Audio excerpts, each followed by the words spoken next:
घुँडाको खिनी चिज चाहिँ बिस्तारै क्रमिक हिसाबमा बढ्दै जान्छ।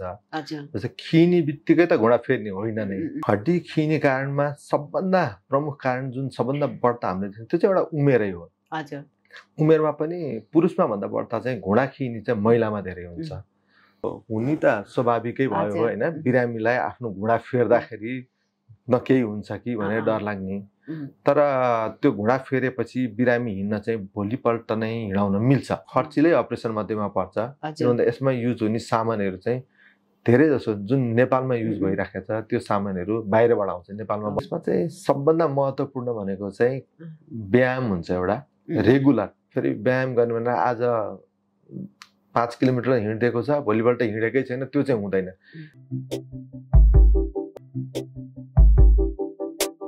दर्शकवृन्द नमस्कार। दर्शकवृन्द, कतिपय मानिसहरूमा घुँडा खिँदै जाँदाखेरि घुँडा फेर्नुपर्ने अवस्था आउँछ। तर घुँडा फेर्ने भन्नासाथ हाम्रो मस्तिष्कमा प्रश्न आउँछ, घुँडा किन फेर्ने? घुँडा फेरेपछि मानिस कतिसम्म पछाडि राम्ररी हिँड्न सक्दछ? कुन उमेर समूहकाले फेर्ने?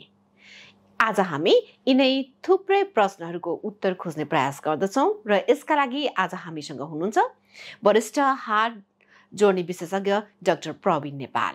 डाक्टर, स्वागत छ कार्यक्रममा। धन्यवाद। डाक्टर, यहाँ त अब हाड जोड्ने विशेषज्ञ हुनुहुन्छ होइन? धेरै बिरामीहरू आउनुहुन्छ कि मेरो चाहिँ घुँडा दुखेको छ, अनि त्यसपछि विभिन्न अस्पतालमा देखिएका कागज पत्रहरू सबै लिएर आउनुहुन्छ। डाक्टरले मलाई घुँडा फेर्नु भन्नु भएको छ भन्नुहुन्छ। यो घुँडा चाहिँ किन फेर्ने? यस्तो हो, घुँडा चाहिँ घुँडाको खिनी चिज चाहिँ बिस्तारै क्रमिक हिसाबमा बढ्दै जान्छ। जस्तै खिनी बित्तिकै त घुँडा फेर्ने होइन नै। खिनी बित्तिकै अन्य उपचारहरू गरिन्छ, औषधि दिइन्छ, फिजियोथेरापी गराइन्छ, अन्य पनि विविध लाइफस्टाइल मोडिफिकेसन जस्तै पलान्टी मारेर नबस्ने, टुक्रोको नबस्नेहरू गरिन्छ। ती सबै गर्दा गर्दा पनि कयौँ मान्छेहरूको चाहिँ घुँडाको खिनीको अवस्था चाहिँ ग्रेड बढ्दै जान्छ। जस्तै हामीले ग्रेड 1, 2, 3, 4 भन्छौँ। जस्तै 1 र 2 मा त जेनरली कसैले पनि घुँडा फेर भन्दैन। त्यो उपचारको विधिमा रिकमेन्ड पनि गरेको छैन। 3 र 4 मा पुगेपछि चाहिँ 4 मा चाहिँ अलमोस्ट सबैलाई नै घुँडा फेर्दाखेरि हिँड्न सहज हुने भएर ग्रेड 4 मा चाहिँ सबैलाई घुँडा फेर भनिन्छ। तर ग्रेड 3 मा पनि कति मान्छे चाहिँ कन्जर्भेटिभ उपचार अथवा विभिन्न खालको अन्य फिजियोथेरापी, अब कुनै कुनै बिरामीहरू त अकुपञ्चरहरूबाट पनि सुधार भएको भन्ने हुन्छ होइन, बिरामीहरूले भन्नुहुन्छ हामीलाई। अनि तर 3 को माथिल्लो 3 भएको पनि केही वर्षपछि अथवा 4 मा चाहिँ अपरेसनमा जाँदाखेरि नै बिरामीलाई सहज हुने, हिँडुल गर्न सहज हुने, बिना दुखाइ हिँड्न सकिने भएको भएर घुँडा फेर्दा हुन्छ भन्ने हिसाबको उपचार विधिमा राम्रो देखिएको भएर घुँडा फेर्नु भनेको हुन्छ। यो जुन चाहिँ नि घुँडा खिने भन्यौँ नि होइन डाक्टर, यो पनि बिरामीलाई बुझाउन बडो गाह्रो हुन्छ कि घुँडा खियो भने हुन्छ। फेरि एक्सरेमा हेर्दा यता घुँडामा हेर्दाखेरि चाहिँ हड्डी पलायो पनि भनेको छ। के भनेको यो भन्नुहुन्छ कि वास्तवमा हड्डी खिनु भनेको चाहिँ के हो? हड्डी खिने भन्दा त अब विभिन्न जोर्नीहरू सबै जोर्नीहरू खिराखेकै हुन्छ। उमेरको हिसाबमा पनि जोर्नीहरू खिँदै जान्छ। तर धेरै जसो कुरा हुँदाखेरि चाहिँ घुँडाको जोर्नी खिया कुराहरू भइरहेको हुन्छ। त्यसमा चाहिँ के हुन्छ भने हामी हिँड्दै जाँदाखेरि घस्रण हुन्छ। त्यो जोर्तीको इन्डतिर इन्ड भागमा चाहिँ कार्टिलेज हुन्छ। त्यो कार्टिलेज भनेको चिल्लो पदार्थ भनौँ त, चिप्लोपना हुन्छ त्यो हड्डीमा। त्यो चाहिँ घोटिँदै जान्छ र त्यो बिस्तारै खस्रो हुन्छ। र त्यो जब चिल्लोपना चाहिँ खस्रो हुँदै जान्छ, हड्डीको भाग चाहिँ खस्रो भएपछि चाहिँ दुख्न थाल्छ बिरामीलाई बिस्तारा।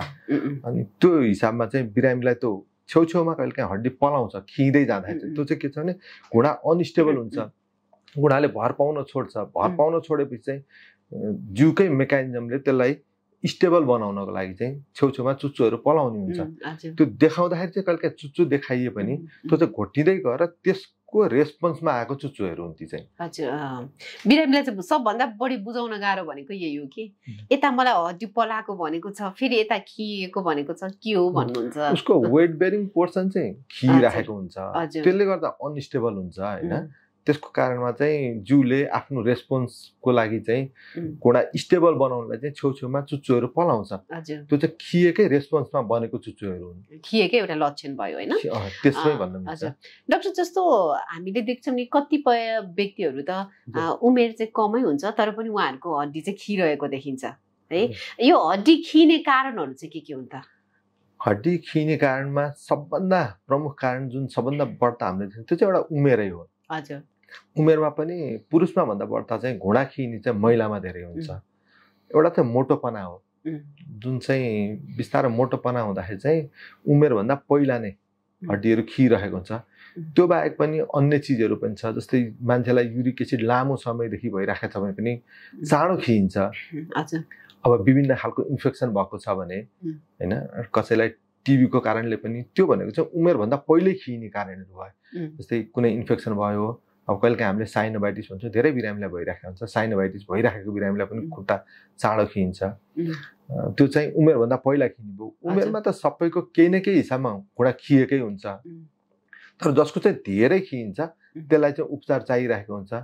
अब बिरामीले त घुँडा खिएको भनेर त देख्दैन, उसलाई त दुख्ने हो, ऊ दुखेर आउँछ, हेर्दाखेरि चाहिँ घुँडा खिएको हुन्छ। त्यो हिसाबमा अब हामीले उपचार गर्दै जान्छौँ। आउँदा आउँदै बिरामीलाई घुँडा फेर्नु अथवा यो गर्नु, इन्जेक्सन लाउनु भन्ने चाहिँ हुँदैन। एउटा उपचार गर्दै जाँदाखेरि सक्सेस भएन भने एउटा उपचारबाट सक्सेस नहुँदाखेरि अर्कोमा गइन्छ र स्टेज क्रस हुँदै जाँदाखेरि चाहिँ बिरामीलाई अरू उपचारहरू छुँदैन। त्यसपछि चाहिँ हामीले यो घुँडा फेर्ने खालको अप्सनहरू दिन थाल्छौँ। हजुर। अब घुँडा फेर्ने भनेर भन्दाखेरि बिरामीले पहिलोचोटि सोध्ने प्रश्न भनेको हुन्छ, आज फेरि भने म कहिलेदेखि हिँड्न सक्छु भन्नुहुन्छ, पहिलेकै जस्तो हिँड्न सक्छु भनेर सोध्नुहुन्छ, के छ यसको चाहिँ? त्यो चाहिँ कस्तो हो भने घुँडा फेर्दाखेरि चाहिँ हामीले यो पुरै घुँडा चाहिँ फेर्ने होइन, घुँडा फेर्ने भन्ने चाहिँ चलन छ।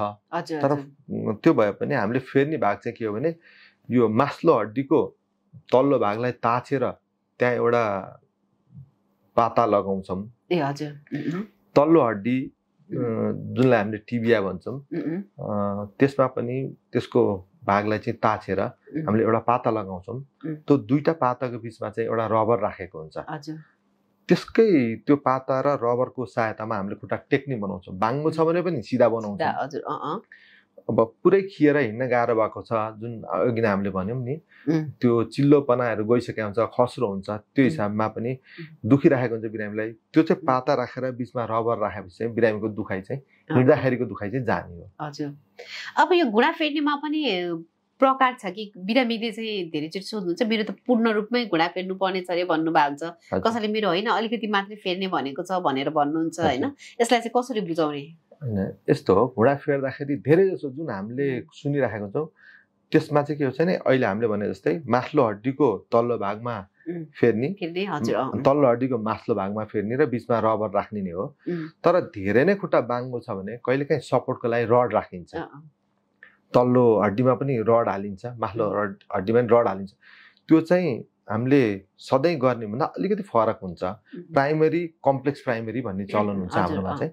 प्राइमेरीमा चाहिँ हामीले त्यो रड हाल्दैनौँ, लामो लामो रड हाल्दैनौँ।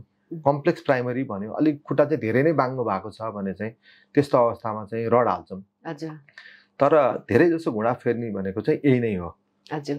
अनि जस्तो घुँडा फेर्यो भने त्यो बिरामीले नर्मल कति दिनमा चाहिँ हिँड्न ओर्न सक्छ एउटा होइन, र धेरै बिरामीहरूले भन्नुहुन्छ घुँडा फेरेपछि झन् चाहिँ घुँडा बिग्रिने हो कि भन्ने पनि उहाँहरूको प्रश्न हुन्छ। होइन, त्यो हुने त स्वाभाविकै भयो होइन। बिरामीलाई आफ्नो घुँडा फेर्दाखेरि न केही हुन्छ कि भनेर डर लाग्ने, तर त्यो घुँडा फेरेपछि बिरामी हिँड्न चाहिँ भोलिपल्ट नै हिँडाउन मिल्छ। किन भन्दाखेरि जेनरली हामीले घुँडाको अपरेसन गर्दा चाहिँ सिमेन्ट राखेर फिक्स गर्ने चलन हुन्छ। संसारमा सबभन्दा धेरै अहिलेसम्म घुँडा फेरेको चिज चाहिँ सिमेन्टेड नी रिप्लेसमेन्ट भन्छ। त्यसमा चाहिँ भोलिपल्ट नै हिँडाउन मिल्छ। तर हिँड्दाखेरि दुख्दैन भन्ने कुरा त होइन, त्यत्रो घाउ भएको हुन्छ बिरामीलाई दुख्छ, हिँड्न चाहिँ भोलिपल्ट नै मिल्छ। तर बिरामीलाई कहिले सहज हुन्छ त भन्दाखेरि चाहिँ सहज हुनलाई चाहिँ हरेक दिन अलिअलि गर्दै सहज हुन्छ र बिरामीले सजिलो छ हिँड्नलाई चाहिँ उसलाई कमसेकम पनि 20-25 दिनसम्म लाग्न सक्छ। भनेपछि 1 महिनामा ऊ राम्रोसँग हिँड्न सक्ने, अफिस जान सक्छ उसले। 1 महिनामा साधारण काम गर्नलाई अफिस जाने, टेबल वर्क गर्न सक्छ। तर हिँड्न त भोलिपल्टै सक्छ भन्छौँ हामीले पनि। त्यो भनेको त हस्पिटलभित्र फिजियोथेरापीको सहायतामा हिँडाउने हो, त्यसमा दुख्दैन भन्ने कुरा भएन।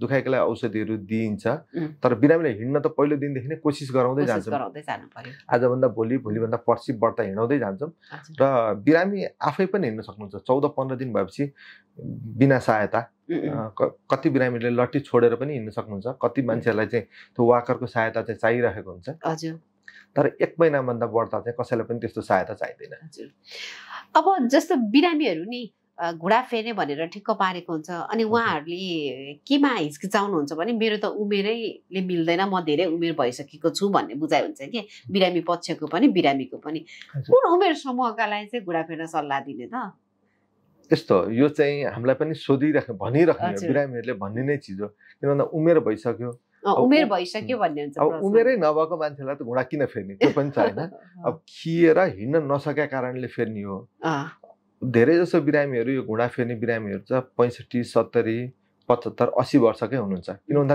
बुढेसकालमै घुँडा खिँदै गएर हिँड्न गाह्रो भएको हुन्छ संसारभरिको डाटा हेर्यो भने पनि त सबैतिर यो बुढेसकालमै हुने अपरेसन हो तर के हुन्छ भने उहाँहरू उमेर भन्दा पनि उहाँहरू अपरेसनको लागि फिट हुनुहुन्छ कि हुनुहुन्न चाहिँ हामीले हेर्छौँ त्यो भनेको चाहिँ हामीले फिजिसियनसँग सल्लाह गर्छौँ उहाँहरूको अन्य डायबिटिज प्रेसरको रोगहरू अरू मुटुको रोगहरू हुनसक्छ त्यो डक्टरसँग सल्लाह गर्छौँ र बेहोस गर्ने डक्टर साहबहरूसँग सल्लाह हुन्छ अपरेसनभन्दा पहिल्यै त्यो भने चाहिँ फिट हुनुहुन्छ अपरेसनको लागि भने मात्रै गर्ने हो र फिट कहिलेकाहीँ नभएको बिरामीहरूलाई पनि अन्य औषधिहरू दिएर भनौँ न प्री अपरेटिभ रिहेबिलिटेसन भन्छ जस्तै अरू केही चिज दिएर उहाँहरू फेरि अपरेसनमा जान सक्नुहुन्छ भने चाहिँ त्यो पनि गराइन्छ हैन र कोही बिरामी कहिलेकाहीँ कुनै कारणले अपरेसन गर्नै सकिँदैन भने उहाँहरूको गर्न सकेको पनि हुँदैन हैन त्यस्तो पनि कन्डिसन नहुने त हैन तर प्री अपरेटिभ थाहा हुन्छ नि त यो बिरामीलाई यो छ भने चाहिँ त्यसको उपचार गरेर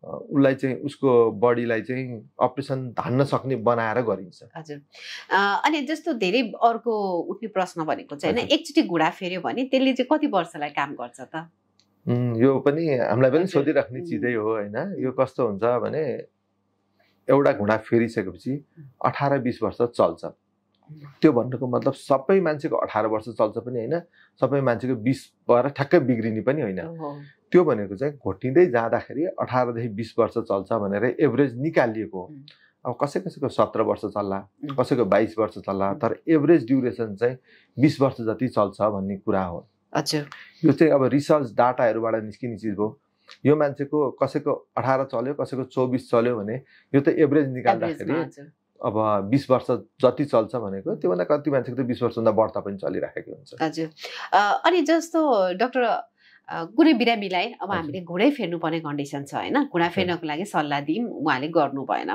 भनौँ न भने त्यस्ता बिरामीहरूलाई चाहिँ के कस्ता जटिलताहरू उत्पन्न हुन सक्छन् त यस्तो हुन्छ हामीले कुन स्टेजमा उहाँलाई घुँडा फेर्नका लागि सल्लाह दिन्छौँ स्टेज 4 मा भएको बिरामीहरू धेरै जसो हिँड्न सकिराख्नु भएको हुँदैन भनेपछि घुँडा फेर्नु भने के जटिलता आउँछ त भन्दाखेरि उहाँले हिँड्नै सकिराख्नु भएको हुँदैन अब हिँड्नै नसकिकन व्हिलचेयरमै बसिराख्नु भएको छ भने त अब जटिलता भनेकै त्यही नै हो नि हिँड्न सकिएन हैन अर्को एउटा चाहिँ के हुन्छ भने उहाँहरू अलिअलि हिँड्न सक्नुहुन्छ केहीको सहायतामा मुस्किलले भनौँ न घरको कौसीमा अथवा घरको आँगनमा हिँड्न सक्नुहुन्छ भने जबरजस्ती हिँड्दै जाँदा चाहिँ झन्झन हड्डीहरू घोटिँदै गएर पछि फेरि हिँड्नै नसक्ने अवस्थामै पुग्नुहुन्छ हजुर जस्तो खर्चको कुरा गर्दाखेरि यो चाहिँ कतिको खर्चिलो हुन्छ अपरेसन अब खर्चिलै अपरेसन मध्येमा पर्छ किनभने यसमा युज हुने सामानहरू चाहिँ धेरै जसो जुन नेपालमा युज भइराखेको छ त्यो सामानहरू बाहिरबाट आउँछ नेपालमा बन्दैन र जेनरली यहाँ इन्डियाबाट आएको सामानहरू पनि चलाउने चलन एकदमै कम छ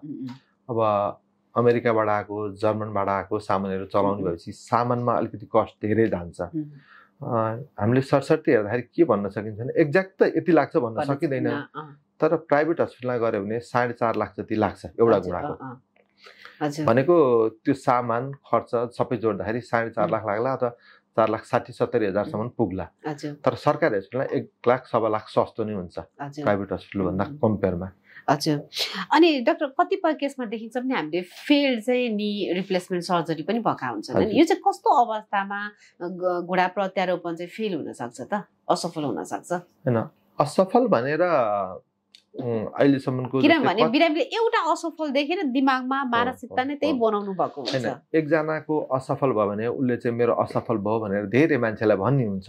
त्यो भएर पनि एउटै मान्छेलाई धेरै मान्छेले भेट्नु भएको हुन्छ। जस्तै एउटा डाटा हेऱ्यो भने हामीले 1 देखि 2% चाहिँ निहरू असफल भनेर असफलै नभनौँ तर इन्फेक्सन हुने अथवा कहिलेकाहीँ पेरिप्रोस्थेटिक फ्र्याक्चर भन्छ, त्यसको सराउन्डिङमा फ्र्याक्चर हुने तर फेरि अपरेसन गर्नुपर्ने कन्डिसनहरू हुनसक्छ। त्यो चाहिँ 1 to 2% मात्रै हो। बाँकी 97-98% सक्सेसै भएको हुन्छ। तर 1 to 2% पनि त अनसक्सेस हुने बिरामीलाई त निकै नै पीडा भएको हुन्छ होइन। एउटा चाहिँ त्यो हिसाबमा रिभिजन सर्जरी भएको हुन्छ। एउटा चाहिँ चल्दै गयो घुँडा। अब नेपालमा त घुँडा फेर्न थालेको लामो इतिहास नभएको भएर धेरै त्यस्ता केसहरू पनि कम होलान्। तर विदेशतिर चाहिँ 20 वर्ष भइसकेको र फेरि रिभाइज गर्ने। अब 22 वर्ष भइसकेको छ, अब पुरानोको त भयो अनि फेरि पनि फेरेर चल्नलाई फेर्नुपर्ने कन्डिसन पनि छ रिभिजन सर्जरी। एउटा चाहिँ केही कम्प्लिकेसन आएर फेर्नुपर्ने भन्ने चाहिँ त्यो चाहिँ 1 to 2% भित्र मात्रै छ। हजुर डाक्टर, अब हामी कार्यक्रमको अन्ततिर आइसकेका छौँ होइन। जस्तो घुँडालाई समयभन्दा अगाडि नै खिन नदिनको लागि, भर्सक घुँडा फेर्नुपर्ने अवस्था नै आउन नदिनको लागि चाहिँ के कुरामा ध्यान दिने त? त्यसमा चाहिँ सबभन्दा महत्त्वपूर्ण भनेको चाहिँ व्यायाम हुन्छ एउटा रेगुलर। फेरि व्यायाम गर्ने भनेर आज 5 किलोमिटर हिँडेको छ, भोलिपल्ट हिँडेकै छैन, त्यो चाहिँ हुँदैन। रेगुलर हिसाबको व्यायाम गर्ने। अब उमेर भएपछि सकभर फिजियोथेरापिस्टहरूकै कन्सल्टमा रेगुलर एक्सर्साइजहरू गर्ने र खानपिनमा पनि जस्तै क्याल्सियम भएको, भिटामिन डीहरू युक्त खानेकुराहरू खाने र धेरै टुक्रुका बस्ने, धेरै पलान्टी मारेर बस्ने चाहिँ नगर्ने। जसको घुँडा खिन सुरु गरिसकेको छ उनीहरूले चाहिँ थप नबढोस् भन्नलाई चाहिँ टुक्रुका बस्ने, पलान्टी मार्ने नगर्यो भने खिँदैन भन्ने त होइन, खिने प्रक्रिया चाहिँ ढिला हुन्छ, बिस्तारो हुन्छ। प्रोसेस ढिला भयो भने त उसले लामो समय लाग्छ त्यही स्टेजमा पुग्नको लागि पनि। हजुर, अनि घुँडा खिएकै बिरामीले चाहिँ हिँड्न चाहिँ हुन्छ कि हुँदैन? यो प्रश्न एकदमै धेरै सोधिन्छ। होइन, घुँडा खिएर नहिँड्ने भन्ने त हुँदैन पनि, डाक्टरले भन्नु पनि हुँदैन। अब हिँड्नकै लागि त मान्छे हिँड्नै सकेन भने त उसको लाइफको आधी चिज त गयो जस्तै हुन्छ। हिँड्न त सक्नु पर्यो। अब अझै अर्थोपेडिक्समा के हुन्छ, life is motion, motion is life हुन्छ होइन। मोसनै भएन भने त अब लाइफको एउटा पार्टै गयो जस्तो हुन्छ। त्यही हिँड्नकै लागि हामीले अन्य उपचारहरूबाट हिँड्न सकिन्छ, अन्य उपचारबाट हिँड्ने। सकेन भने अपरेसन गरेर नै हिँड्ने नै, हिँड्न चाहिँ नछोड्ने भएन। त्यो गर्दाखेरि त लाइफको एउटा पार्टै टुटेको जस्तो हुन्छ होइन। त्यो भएर मोबिलिटी त मान्छेलाई चाहिरहेको, हामीले नहिँड्नु त भन्दैनौँ। हजुर, धन्यवाद। हस् हस्।